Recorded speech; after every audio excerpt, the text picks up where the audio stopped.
রাজশাহী বিশ্ববিদ্যালয়ে রাকসুর জিএস আম্মারের মাও কি জঙ্গি নাকি?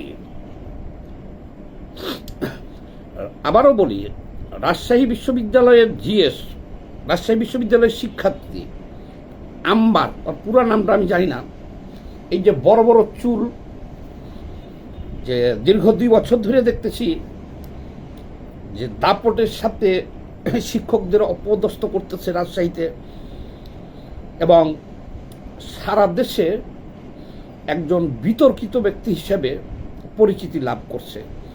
5ই আগস্টের আগে কেউ তাকে চিনত না, কিন্তু 5ই আগস্টের পরে চিনছে যে রাকসু দখল করছে আর রাকসুর শিক্ষকদেরকে অপদস্থ করছে, এবং গালিগালাজ থেকে শুরু করে যত ধরনের নেগেটিভ কথাবার্তা বইলা, জঘন্য ভাষায় গালিগালাজ এবং নেগেটিভ কথাবার্তা বলে শিক্ষক অপদস্থ করে কাউরে পিটাইয়া ওনার ছেলে পরিচিতি লাভ করছে। এখন আমার প্রশ্ন হলো যে এই আম্বারের মা কি জঙ্গি মতবাদে বিশ্বাসী? আমি তাহলে একটু ঘটনাটা আপনাদেরকে বিস্তারিত বলি। ঘটনাটা হলো যে গতকালকে এই আম্বারের আম্মা ফেসবুকে একটা আবেগঘন স্ট্যাটাস দিছে। তার বোরকা পরিহিত ছবি সহ ফেসবুকে একটা আবেগঘন স্ট্যাটাস দিছে।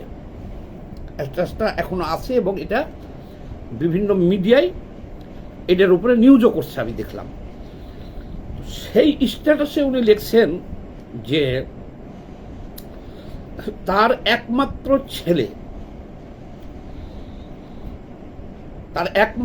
ছেলেকে শহীদ হওয়ার জন্যে তারা ছেড়ে দিছে আল্লাহর রাস্তায় শহীদ হওয়ার জন্য।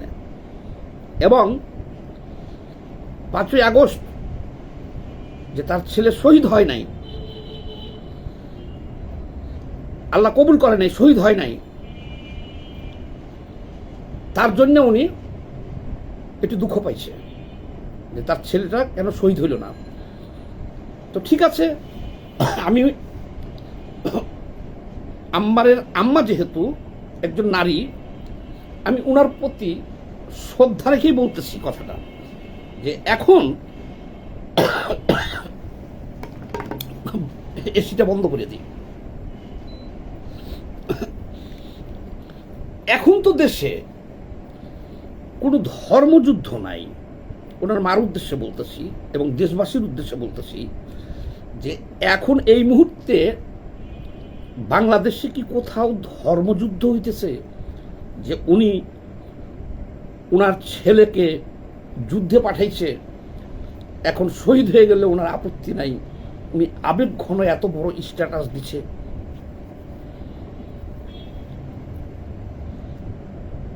ধরলাম যে ওনার আফসোস রয়ে গেছে 5ই আগস্ট 2024, ওনার ছেলে আন্দোলনে ছিল, শহীদ হয় নাই, তো ভালো, গাজী হয়েছে। তো আপনার ছেলে তো এখন গাজী, তাহলে এখন কেন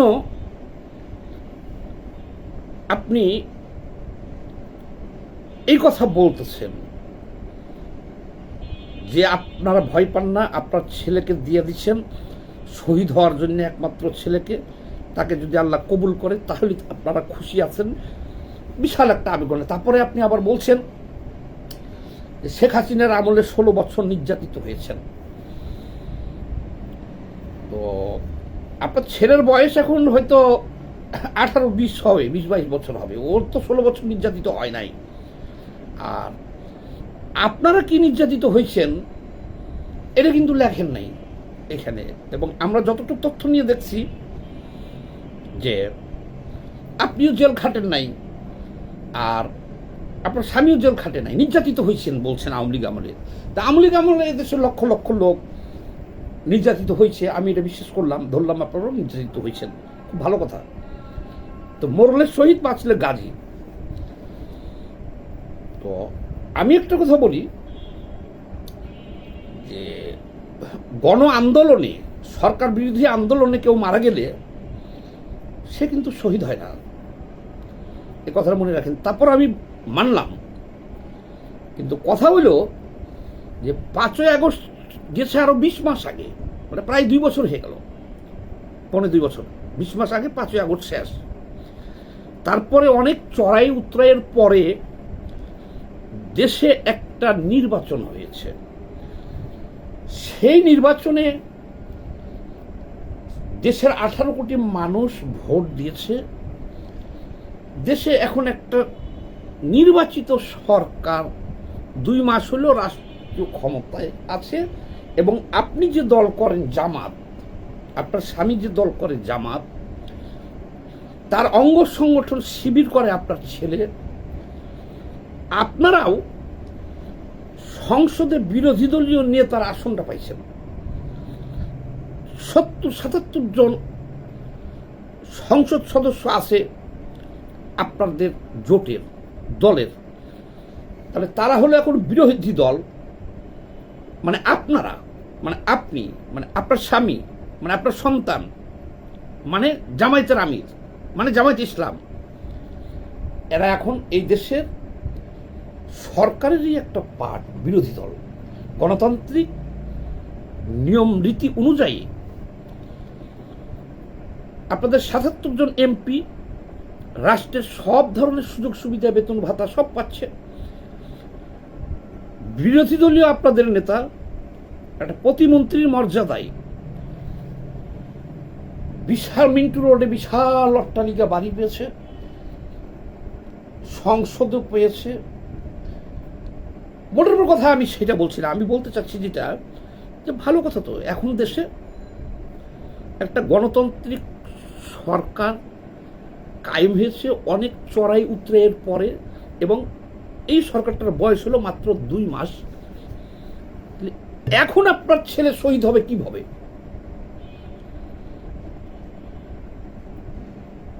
এই প্রশ্নটা আম্মারের আম্মাকে করে গেলাম, আর এই জাতিকে করলাম, আমি প্রশ্নটা সরকারকেও করলাম, বিরোধী দলীয় নেতাকেও বললাম, জামায়াত ইসলামকেও করলাম। সবাই কাছে আমার প্রশ্ন, যে আম্মারের আম্মা যে ফেসবুকে পোস্ট দিয়া সে বহুতবার শহীদের কথা লিখছে এইটুকু একটা পোস্টে,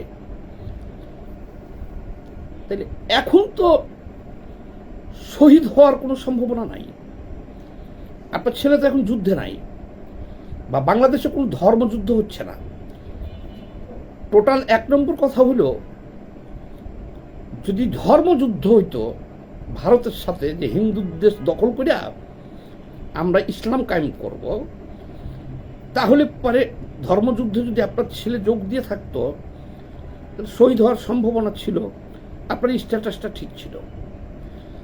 যদি মায়ানমারের সাথে যুদ্ধ হইতো, তাও ধর্মযুদ্ধ, যে আমরা ইসলাম কায়েম করব মায়ানমার দখল করিয়া, তাহলে আপনার এই পোস্টটা ঠিক ছিল। কিন্তু গণপ্রজাতন্ত্রী বাংলাদেশ সরকার এটা একটা স্বাধীন সার্বভৌম রাষ্ট্র, এখানে গণতান্ত্রিক শাসন ব্যবস্থা কায়েম চালু আছে। এইখানে আপনার ছেলের শহীদ হওয়ার সুযোগটা কোথায়? যাও আন্দোলন সংগ্রাম হয়েছে শেখ হাসিনা সরকারকে ফেলাই দেওয়ার জন্য, তাও তো 2 বছর পার হয়ে গেছে, তাই না? তাহলে এখন একটা রাষ্ট্র, সরকার এবং বিরোধী দল উভয় মিলেই তো আপনারা এই রাষ্ট্রটা এখন উন্নয়ন করবেন, শান্তি আনবেন রাষ্ট্রতে। তাইলে এই আম্মারের আম্মা এখন ওনার ছেলেকে শহীদ করার যে বাসনা নিয়ে ফেসবুকে পোস্ট দিলে, ওনার ছেলে এখন শহীদ হবে কোথায়? যুদ্ধ নাই, সরকার বিরোধী আন্দোলন নাই, ধর্মযুদ্ধ হইলে শহীদ হইতো, মানলাম। দেশে কি এখন ফ্যাসিবাদ সরকার আছে যে নির্বাচন দেয় নাই? 5 বছর হয়ে গেছে, 10 বছর হয়ে গেছে, একেবারে উত্তাল আন্দোলন চলতেছে। ওই সেই 5ই আগস্ট 2024-এর মতো উত্তাল আন্দোলন চলতেছে। সে আন্দোলনে আপনার ছেলে অংশগ্রহণ করছে, আপনার ছেলে মারা যেতে পারে। এই স্ট্যাটাসটা যদি আপনি 5ই আগস্টের আগে দিতেন, তাহলে ঠিক ছিল। যে অনেক ছেলে পেলে মারা যেতেছে, দেশ উত্তাল, আমি আপনার ফেসবুকে পুরো ঢুকছি, আপনি অনেক চালাক আপনারা জামাত। 5ই আগস্টের পূর্বে আপনার ফেসবুকে কোনো পোস্ট নাই। আপনার ছেলে শহীদ হোক এই বাসনা নিয়ে আপনি কিন্তু 5ই আগস্টের আগে কোনো পোস্ট দেন নাই। যদি দিয়ে থাকেন তাহলে স্ক্রিনশট গুলা নিয়ে আপনি একটা পোস্ট দেন, আমরা একটু দেখি। তাহলে যে সময় অনেক ছেলে পেলে মারা গেছে বা শহীদ হয়েছে, আপনার ছেলে আন্দোলনে ছিল, কিন্তু 5ই আগস্টের আগে আমরা কেউ চিনি নাই তাকে, দেশবাসী। তখন যদি আপনি এই পোস্টটা দিতেন যে আমার ছেলে এখন যুদ্ধে আছে, আল্লাহ তাকে তুমি শহীদ হিসেবে কবুল করে নাও, আর যদি সে শহীদ হয়ে যায় আমরা খুশি আছি, তাইলে কিন্তু আমরাও খুশি থাকতাম, কোনো প্রশ্ন ছিল না। কিন্তু এখন একেবারে শান্তিপূর্ণ একটা দেশ, এখন দেশে কোনো হইচই নাই। এখন আমাদের দেশের সমস্যা হলো কি? কারেন্ট নাই, বিদ্যুৎ নাই, তেল নাই, আন্তর্জাতিকভাবে সমস্যা হয়েছে। ইরান, আমেরিকা, ইসরায়েল যুদ্ধ চলতেছে, এই কারণে তেল সংকটে পড়ছে দেশ। হামে শিশুরা মারা যেতেছে, এগুলো তো আমাদের সমস্যা। আপনি তো এখন পোস্ট দিবেন এগুলো নিয়ে, কিন্তু এখন এই মুহূর্তে যে আপনি পোস্ট দিতেছেন আপনার ছেলেকে শহীদ হয়ে গেলে, মানে আপনার দেশের জন্য দিয়ে দিয়েছেন, আপনার ছেলে শহীদ হয়ে গেলে খুশি আছেন, ব্যাপারটা কি? কিভাবে শহীদ হবে আপনার ছেলে? হ্যাঁ, তাহলে এবার আসল কথায় আসি।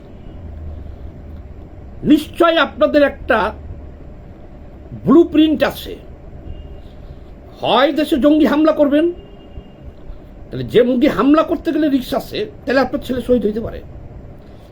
একমাত্র আপনার ফেসবুক পোস্ট বিশ্লেষণ করে আমি বলছি যে যদি আপনার ছেলেরা, মানে আপনারা যদি কোনো ব্লু প্রিন্ট করে থাকেন, নীলনকশা করে থাকেন, ষড়যন্ত্র করে থাকেন যে জঙ্গি হামলা করে রাষ্ট্রীয় ক্ষমতা দখল করবেন, তাহলে আপনার পোস্ট ঠিক আছে। এবং আপনার এই পোস্ট পড়িয়া আমি সেই রকমই কিছু ষড়যন্ত্রের গন্ধ পাইতেছি। আপনি এখন আপনার ছেলে কিভাবে শহীদ হবে? আমি সরকারের কাছে আহ্বান জানাবো যে আম্মারের আম্মা যে পোস্ট দিচ্ছে এটা তদন্ত করেন আপনারা। চারিদিকে কিন্তু আমরা অশনি সংকেত পাইতেছি।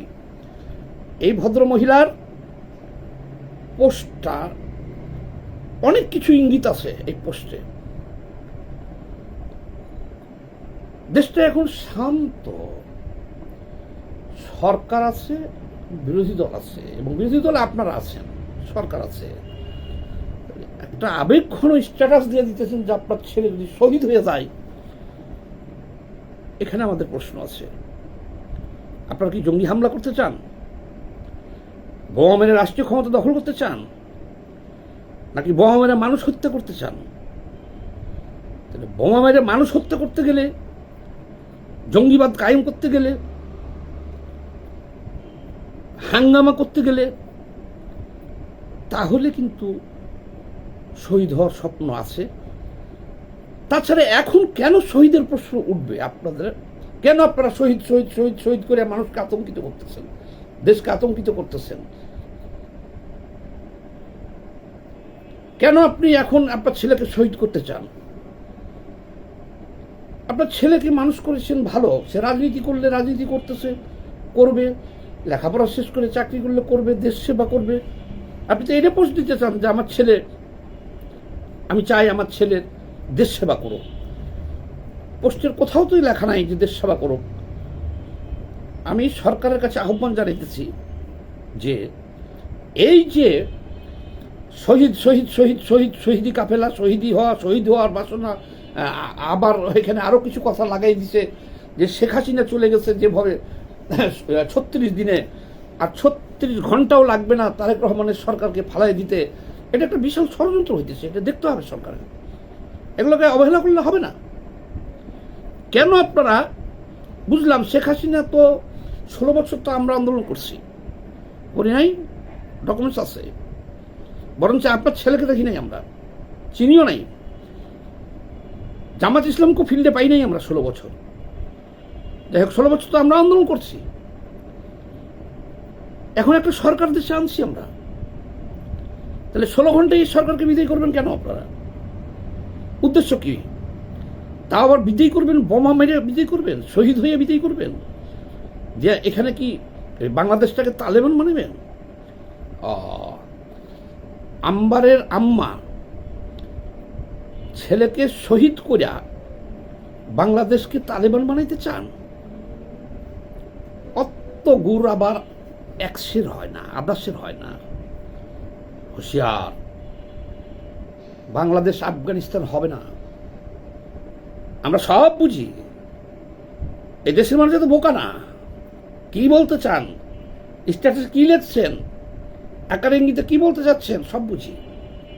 ভালো হয়ে যান, এগুলো হবে না, বাংলাদেশ আফগানিস্তান হবে না। ধন্যবাদ। সবাই এই পোস্টটা বেশি বেশি করে শেয়ার দিয়ে দিবেন। আব্দুস সামাদ সুজন নামক ইউটিউব চ্যানেলটা ভাই আপনারা একটু সাবস্ক্রাইব করে আমার ওই চ্যানেলে থাকেন, ভালো ভালো খবর আছে।